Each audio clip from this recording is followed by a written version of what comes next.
اسی طرح سے اگلی حدیث جو ہے، آ، یہ بھی حضرت عائشہ رضی اللہ تعالیٰ عنہ سے روایت ہے کہ رسول اللہ صلی اللہ علیہ وسلم نے کبھی کسی چیز کو، عورت کو اور نہ ہی خادم کو ہاتھ سے مارا۔ نبی کریم صلی اللہ علیہ وسلم نے کبھی کسی چیز کو، کسی عورت کو اور نہ ہی کسی غلام کو ہاتھ سے مارا۔ ہاں مگر اللہ، جب آپ صلی اللہ علیہ وسلم اللہ کی راہ میں جہاد کرتے، جس میں آپ یقیناً دشمن کو مارتے تھے، یعنی جہاد جب اللہ کے راستے میں قتال میں جب نکلے ہوئے ہیں، تو جنگ کے دوران تو یقیناً اس طرح کا معاملہ جو ہے وہ ہوتا ہے۔ اور ایسا بھی کبھی نہیں ہوا کہ آپ کو کسی طرف سے کوئی تکلیف پہنچی ہو اور آپ صلی اللہ علیہ وسلم نے تکلیف پہنچانے والے سے بدلہ لیا ہو۔ ہاں اگر اللہ کے محارم میں سے کسی چیز کی ہتک کی جاتی تو آپ صلی اللہ علیہ وسلم یقیناً اللہ کے لیے انتقام لیتے، یعنی مرتکب حرام کو سزا دیتے۔ یہ مسلم کی حدیث ہے۔ یعنی نبی کریم صلی اللہ علیہ وسلم کا ایک ذاتی اسوہ جو ہے، اس کا یہاں پر تذکرہ کہ آپ نے کسی کو، کبھی کسی عورت کو، نہ ہی کسی غلام کو مارا، نہ ہی غصے ہوئے۔ اس کی تو بہت ساری مثالیں جو ہیں وہ ملتی ہیں، جس میں وہ صحابی جو ہے جو نبی کریم صلی اللہ علیہ وسلم کی خدمت میں 10 سال تک رہے، ان کی اپنی گواہی جو ہے کہ ان 10 سالوں کے درمیان میں وہ بچے تھے، وہ باہر نکلتے، نبی کریم صلی اللہ علیہ وسلم ان کو کوئی کام بھیجتے، وہ باہر بچوں میں کھیلنا شروع ہو جاتے، کافی دور انتظار کرنے کے بعد نبی کریم خود صلی اللہ علیہ وسلم خود باہر نکلتے اور دیکھے تو ان کو بلاتے، تو ان سے کہتے کہ یہ کام جو ہے وہ کہا تھا، تو لیکن کبھی ڈانٹا نہیں، کبھی ڈپٹا نہیں، کبھی اس طرح کا معاملہ نہیں کیا۔ تو نبی کریم صلی اللہ علیہ وسلم کا یہ اسوہ جو ہے کہ کبھی انہوں نے کسی شخص کو، کسی عورت کو یا غلام کو یا کسی خادم کو کبھی کوئی تکلیف نہیں پہنچائی۔ اور اللہ کی راہ میں جب یہ جہاد کرتے تو یقیناً ایک فطری بات ہے، وہ قتال جو ہے وہ تو ہے ہی ایکسٹریم سچویشن کو ڈیفیوز کرنے کے لیے۔ اور ایسا بھی کبھی نہیں ہوا ایون کہ جہاد یا قتال میں بھی جو جو قوانین وضع کیے گئے نبی کریم صلی اللہ علیہ وسلم کی طرف سے، وہ بھی مثالی ہیں کہ قتال کے دوران بھی اگر کسی نے اپنا ہتھیار ڈال دیا، یا کسی نے پناہ طلب کر لی، یا کسی نے اپنے گھر کا دروازہ بند کر لیا، یا کوئی نہتہ ہے، یا اس طرح کے دیگر جتنے بھی معاملات ہیں، اس کے اوپر تلوار اٹھانا اور اس کو اس طرح سے کرنا، اس کو بھی منع کر دیا۔ اور جنگ کے دوران جبکہ خون جو ہے وہ گرم ہوتا ہے، اور اس طرح سے ایک جذبے کے تحت جو ایک جنگ کا معاملہ یا ماحول ہوتا ہے، اس سچویشن میں پھر اپنے آپ کو قابو رکھنا کہ دشمن ہے، شدید ترین دشمن جو ہے وہ سامنے کھڑا ہے، لیکن وہ نہتہ ہے یا نہتہ ہو گیا ہے یا کسی مجبوری کی وجہ سے وہ اب مقابلہ کرنے سے قاصر ہے، تو اس کے اوپر تلوار اٹھانا بڑا آسان ہو سکتا تھا، لیکن اس کو چھوڑ دینا، اس کو معاف کر دینا، یا اس کو محفوظ، نہ صرف اس کو چھوڑنا بلکہ اس کی حفاظت کرنا، الٹا اس کی حفاظت کرنا جو ہے وہ بھی ذمہ داری کا حصہ بن جاتا ہے۔ تو جنگ کے قوانین میں بھی ہم دیکھیں تو وہ بہت سارے ایسے معاملات جو ہیں وہ نبی کریم صلی اللہ علیہ وسلم کی ہدایات کے تحت، اللہ تعالیٰ کے احکامات کے تحت آتے ہیں۔ تو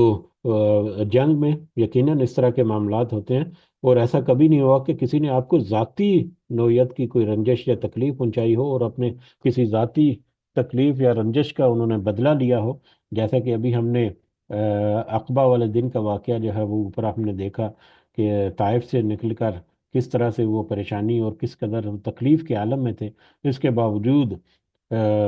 مطلب اللہ کی طرف سے مطلب ایک آپشن آئی کہ اگر آپ چاہیں تو ان سے بدلہ لے سکتے ہیں، لیکن انہوں نے ان کو معاف کر دیا ایک امید کے پر کہ ہو سکتا ہے کہ کل کو ان میں سے، ان کی نسلوں میں سے ایسے لوگ نکلیں جو اللہ کی عبادت کرنے والے اور توحید پر کاربند ہونے والے ہوں۔ تو نبی کریم صلی اللہ علیہ وسلم کے اسوے کے مقابلے میں کون مطلب چیلنج کر سکتا ہے کہ وہ بڑا پاک باز ہے، اور جو وہ بڑا مطلب بردبار ہے۔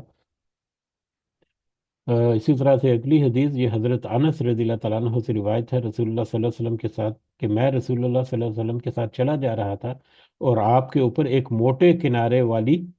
نجرانی چادر تھی، ایک بڑی موٹے کنارے والی نجرانی چادر تھی، ایک بڑی کہہ لیں کہ اچھی قسم کی چادر تھی نبی کریم صلی اللہ علیہ وسلم کے کندھے کے اوپر۔ تو ایک دیہاتی آپ کو ملا اور آپ کی چادر کو سختی کے ساتھ پکڑ کر کھینچا۔ اب یہاں پر دیہاتی کا تذکرہ ہوا ہے، اور دیہاتی کے بارے میں ہم نے پچھلی مجلس میں بھی یا اس سے پہلے بھی غالباً ایک دو دفعہ ہم نے دیکھ لیا کہ دیہاتی لوگ اور گاؤں شہروں کے لوگ جو ہیں ان میں فرق ہوتا ہے، ادب آداب کا، ماحول کا، معاملات کا، ان کی عادات کا اور ان کے برتاؤ کا۔ تو یہ فرق کی وجہ سے دیہاتی لوگ جو ہیں وہ کچھ ایون کو پڑھے لکھے لوگ بھی ہوں تو ان کے آپس میں بات چیت کرنے کے انداز جو ہیں وہ تھوڑے سے ڈفرینٹ ہوتے ہیں شہری علاقوں کی نسبت یا شہری لوگوں کی نسبت۔ تو یہی وجہ ہے کہ دیہاتی لوگوں کا جو رویہ ہے وہ تھوڑا سا مختلف ہوتا ہے، اور کبھی وہ جاہلانہ نہیں کہہ سکتے، وہ ان کو تو اس چیز کا شعور نہیں ہوتا۔ تو بہرحال یہ دیہاتی تھا جس نے نبی کریم صلی اللہ علیہ وسلم کی چادر کو سختی کے ساتھ پکڑ کر کھینچا۔ یہ ہوتا ہے کبھی پاس آ کر کھڑے ہو گئے ہیں تو کبھی اس کا ہاتھ جو ہے وہ پکڑ کر اس کو زور سے دبا لیا، کبھی کندھے کے اوپر پکڑ کر زور سے اس کو جھٹکا دیا، یا یہ اسی طرح کا ایک طریقہ کہہ لیں کہ نبی کریم صلی اللہ علیہ وسلم کی جو چادر تھی جو کہ آپ کے کندھے مبارک کے اوپر تھی، تو اس نے اس کو زور سے پکڑ کر کھینچ کے رکھا جب تک وہ بات کر رہا تھا یا جو جتنی بھی دور وہ کھڑا رہا۔ تو پس میں نے نبی کریم صلی اللہ علیہ وسلم کے کندھے مبارک کی طرف دیکھا، تو وہ چادر کے کنارے سختی چادر کے کنارے سختی کے ساتھ کھینچے جانے کی وجہ سے اس میں نشان پڑ گئے تھے، یعنی وہ چادر کا کنارہ جو ہے سخت ہوتا ہے، تو وہ اس نے اس قدر زور سے اس کو کھینچا ہوا تھا کہ نبی کریم صلی اللہ علیہ وسلم کا کندھا مبارک جو ہے اس کے اوپر اس چادر کے نشان پڑ گئے۔ پھر اس دیہاتی نے کہا، اے محمد صلی اللہ علیہ وسلم، تیرے پاس جو اللہ کا مال ہے اس میں سے میرے لیے بھی کچھ حکم دے، یعنی کچھ اس نے مدد کی درخواست کی نبی کریم صلی اللہ علیہ وسلم کو۔ تو آپ صلی اللہ علیہ وسلم اس کی طرف متوجہ ہوئے اور مسکرائے، اور پھر آپ صلی اللہ علیہ وسلم نے اسے دینے کا حکم فرمایا، یعنی اس کی مدد کرنے کا یا اس کو تھوڑا ہدیہ دینے کا نبی کریم صلی اللہ علیہ وسلم نے حکم دیا، اور اس کو پھر اس طرح سے اس کی مدد کی گئی۔ تو اب یہ نبی کریم صلی اللہ علیہ وسلم کا ایک ذاتی معاملہ کہ ایک دیہاتی جو ہے، اب وہ خوب اچھی طرح سے جانتے تھے کہ یہ دیہاتی ہے، اگر یہ اپنے رویے میں کچھ اس طرح کے معاملات کرے گا تو مطلب اس کے بس کی بات ہی نہیں۔ اور پھر نبی کریم صلی اللہ علیہ وسلم نے اس کو نہ صرف اگنور کر دیا بلکہ مسکرا دیے، وہ مسکرائے اس کو دیکھ کر، اور پھر نہ صرف مسکرائے بلکہ وہ جو سوال کر رہا تھا اس سوال کو بھی پھر نبی کریم صلی اللہ علیہ وسلم نے پورا کیا۔ تو یہ بھی نبی کریم صلی اللہ علیہ وسلم کا ایک اسوہ جو ہے، بہترین اخلاق نبی کریم صلی اللہ علیہ وسلم کا، اس میں سے ایک بات ہمارے سامنے آئی کہ کسی شخص نے ہمارے ہاں تو کوئی ایسا اگر کر دے تو اس کے اوپر غصے سے اس کو رسپونڈ کر دیا جاتا ہے، اور اکثر جو ہے وہ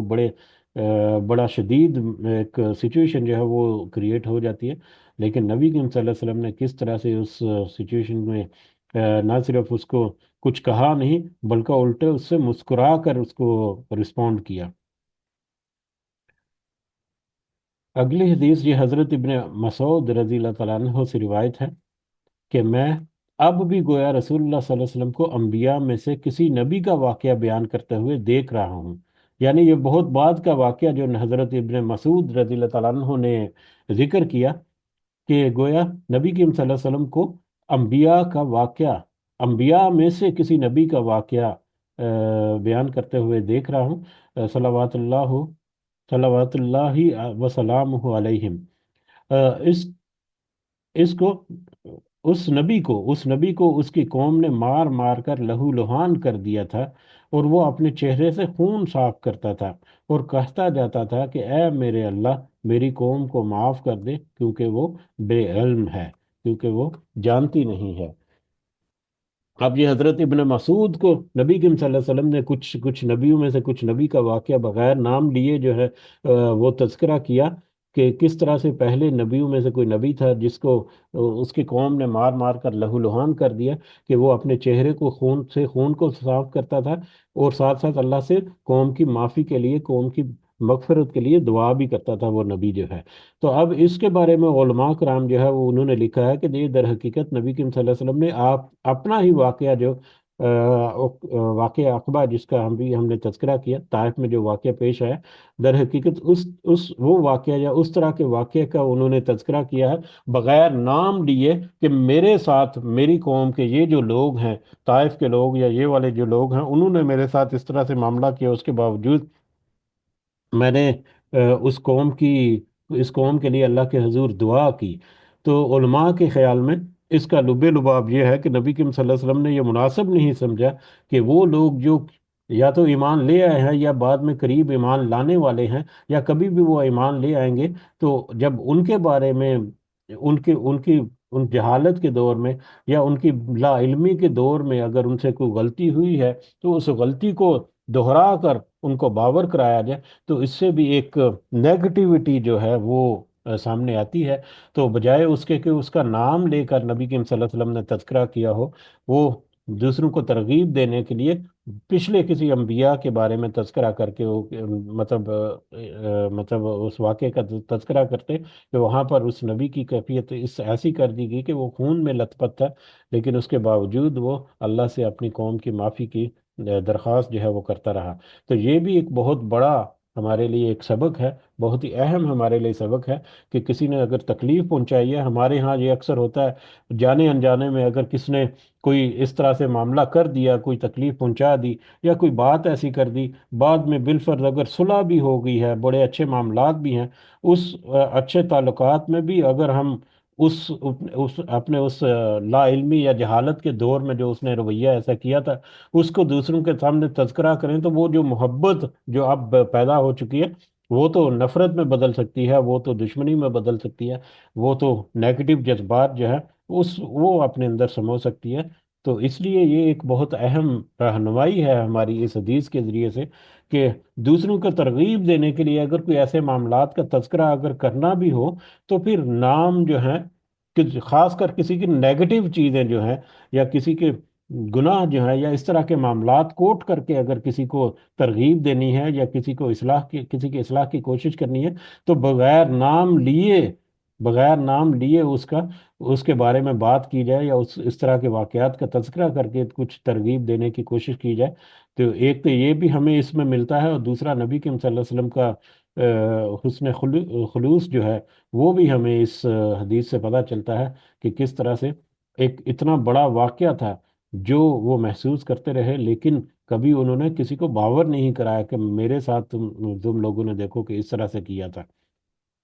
تو یہ حدیث جو ہے یہ بھی ہمیں مختلف پہلوؤں سے کچھ ہمیں نصیحت جو ہے وہ ہمارے سامنے رکھتی ہے۔ اگلی حدیث جو ہے یہ حضرت ابو ہریرہ رضی اللہ تعالیٰ عنہ سے روایت ہے، رسول اللہ صلی اللہ علیہ وسلم نے فرمایا، طاقتور وہ نہیں جو بچھاڑ دے، اصل طاقتور تو پہلوان اصل طاقتور یا اصل پہلوان تو وہ ہے جو غصے کے وقت میں اپنے نفس پر قابو رکھے۔ اصل طاقتور وہ نہیں جو بچھاڑ دے، جو اپنی طاقت کے نشے میں یا اپنے زور بازو سے دوسرے کو نیچے گرا دے، بلکہ اصل طاقتور تو وہ ہے جو اپنے اعصاب پر قابو پر کے اپنے اعصاب پر قابو رکھے۔ اور اعصاب پر قابو رکھنا جیسا کہ تذکرہ ہوا، در حقیقت یہ ایک بڑی ہمت اور بڑے حوصلوں میں سے ایک کام ہے۔ جیسا کہ مجھے یاد ہے مطلب ہم جب چھوٹے تھے ہماری ٹیکسٹ بک میں ایک اردو کی ٹیکسٹ بک میں غالباً ایک چھوٹی سی کہانی ہوتی تھی کہ ایک بچہ رو رہا تھا، اور ایک پہلوان جو ہے اس کو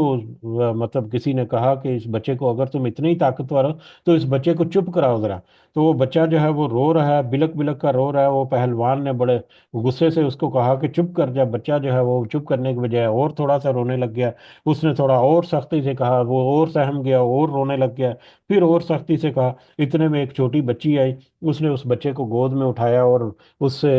پیار سے اس کو دلاسا دینے لگی یا پیار اس کے ساتھ جو کرنے لگی، تو وہ بچہ جو ہے خاموش ہو گیا۔ تو وہ ایک سٹوری کے طور پر ہم نے وہ پڑھی تھی، مجھے یاد پڑتا ہے کہ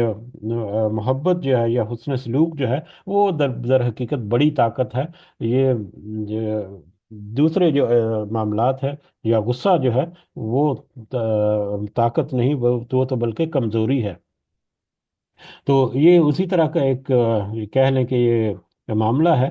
کہ اصل جو طاقتور ہے وہ ہے جس نے اپنے نفس کے اوپر قابو پا لیا، جس نے اپنے اعصاب کو قابو پا لیا، یا جس نے اعصاب کی جنگ جیت لی، در حقیقت وہ مضبوط اور طاقتور اور توانا شخص ہے۔ کیونکہ جب وہ غصے میں ہوتا ہے، جب وہ طاقت کے نشے میں ہوتا ہے، تو وہ تلوار کی ضرب دے کر مطلب قتل کر دینا یا کسی کو اس طرح سے چوٹ بنا کر تکلیف پہنچا کر اس سے وقتی طور پر تو ضرور ایک غصہ جو ہے وہ ٹھنڈا ہو سکتا ہے، یا وقتی طور پر وہ معاملات کچھ ہو سکتے ہیں، لیکن اس کا نیگیٹو اثر جو ہے وہ بہت دور تک جاتا ہے۔ تو اس لیے ایسی سچویشن میں غصے کی حالت میں اپنے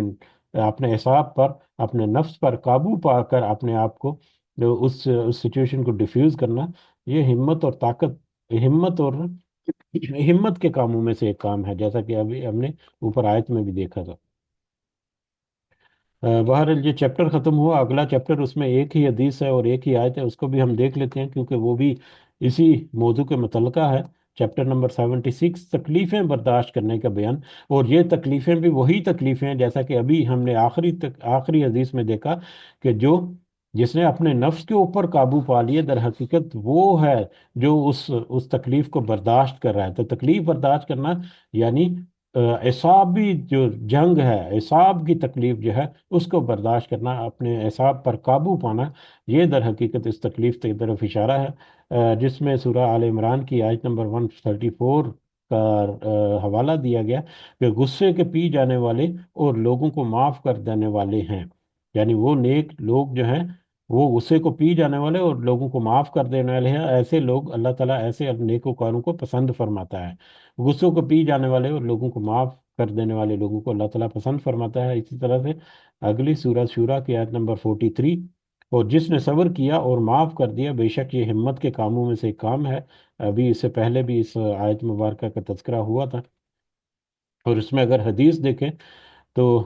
یہ حضرت ابو ہریرہ رضی اللہ تعالیٰ عنہ سے روایت ہے، ایک آدمی نے کہا، یا رسول اللہ صلی اللہ علیہ وسلم، میرے کچھ رشتہ دار ایسے ہیں، میں ان سے تعلق جوڑتا ہوں، وہ مجھ سے تعلق توڑتے ہیں، میں ان سے حسن سلوک کرتا ہوں، وہ میرے ساتھ بدسلوکی کرتے ہیں، میں ان سے بردباری کے ساتھ پیش آتا ہوں، وہ مجھ سے نادانی سے پیش آتے ہیں۔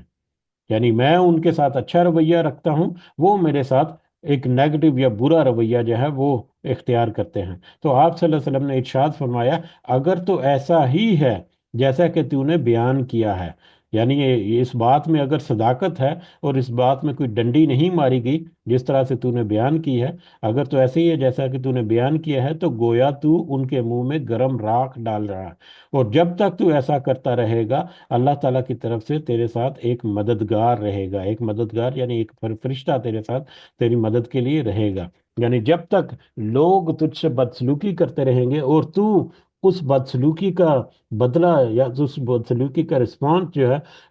حسن اخلاق کے ساتھ کرتا رہے گا، تو اس وقت تک تو گویا ان کے منہ میں راکھ ڈال رہا ہے، اور اس وقت تک اللہ تعالیٰ کی طرف سے ایک مددگار فرشتہ جو ہے وہ تیرے ساتھ جو ہے وہ رہے گا۔ ایگزیکٹلی یہ وہی حدیث جس کا پہلے دو تین دفعہ تذکرہ ہوا، حضرت ابو بکر رضی اللہ تعالیٰ عنہ، جب کہ نبی کریم صلی اللہ علیہ وسلم بھی پاس ہی کھڑے تھے، اور ایک شخص جو ہے وہ حضرت ابو بکر کو کچھ اولف و بک رہا تھا، اور کچھ نازیبا الفاظ جو ہے وہ گالم گلوچ جو ہے وہ اس طرح کے میٹر جو ہے وہ کر رہا تھا۔ حضرت ابو بکر جو ہے وہ پہلے تو کافی دیر خاموشی سے سنتے رہے، اور نبی کریم صلی اللہ علیہ وسلم جو ہے وہ مسکرا رہے تھے یہ سچویشن کو دیکھ کر، کہ ایک وقت آیا کہ حضرت ابو بکر جو ہے رضی اللہ تعالیٰ عنہ، انہوں نے بھی کچھ رسپونڈ کیا، کچھ سخت الفاظ جو ہیں وہ کہے اس کے جواب میں، جس پر نبی کریم صلی اللہ علیہ وسلم جو ہے ان کے چہرے کے تاثرات جو ہے وہ بدلے اور وہ وہاں سے چل دیے۔ تو حضرت ابو بکر جو ہے رضی اللہ تعالیٰ عنہ، وہ بھی نبی کریم صلی اللہ علیہ وسلم کے پیچھے ہو لیے، اور ان کو جا کر کہا کہ حضور، جب میرے ساتھ وہ اس طرح سے گالم گلوچ کر رہا تھا تو آپ مسکرا رہے تھے، اور جب میں نے اس کا جواب دیا تو آپ وہاں سے چل دیے۔ نبی کریم صلی اللہ علیہ وسلم نے کہا کہ جب تک وہ تمہارے ساتھ اس طرح سے کر رہا تھا، اور تم جو ہے وہ وہاں اس کی باتوں کو صبر کے ساتھ سن رہے تھے، اس وقت تک ایک فرشتہ کھڑا تھا جو کہ تمہاری باتوں کا جو جواب دے رہا تھا۔ جیسے ہی اس کی رسپانس تم نے رسپانس دیا تو وہ فرشتہ وہاں سے چلا گیا۔ تو اس طرح کے معاملات جو ہیں یہ عام انسانوں کے ساتھ بھی اس طرح سے ہیں، کہ جب تک کوئی اس طرح کے معاملات سے کرتا ہے اور اس کے جواب میں حسن خلوق سے جب رسپونڈ کیا جاتا ہے، تو ایسی صورت میں اللہ تعالیٰ کی طرف سے خاص مدد جو ہے وہ اس انسان کے شامل حال ہوتی ہے، اور وہ مدد جو ہے وہ اس وقت تک رہتی ہے جب تک کہ وہ حسن سلوک پر قائم رہتا ہے۔ اگر وہ حسن سلوک سے ہٹ جائے تو یقیناً اللہ تعالیٰ کی وہ مدد جو ہے وہ بھی اس سے ہٹ جاتی ہے۔ تو یہ ہمارے روزمرہ کے معاملات میں، اور یہ حدیث تو خاص کر ہمارے روزمرہ کے معاملات کی طرف بہت اہم اشارہ کرتی ہے۔ ہمارے رشتہ دار، ہمارے یار دوست، دیگر بہت سارے احباب جو ہیں